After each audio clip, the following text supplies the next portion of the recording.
One thing that I am going to show you that I really like to use is the curves.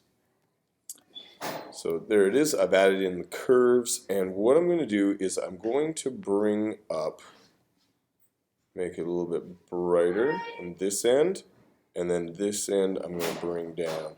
And it really makes things pop.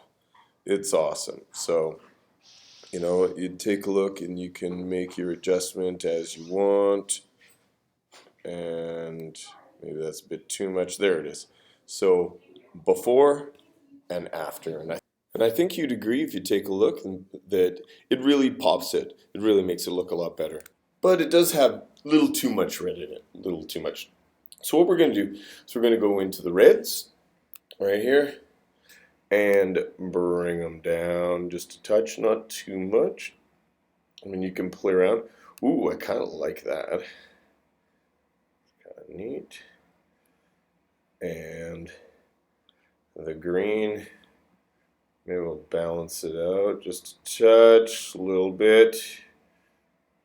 Sort of like an evening light kind of thing. I'm liking that. So, before, after. Wow, much better. Okay, so we'll just close this.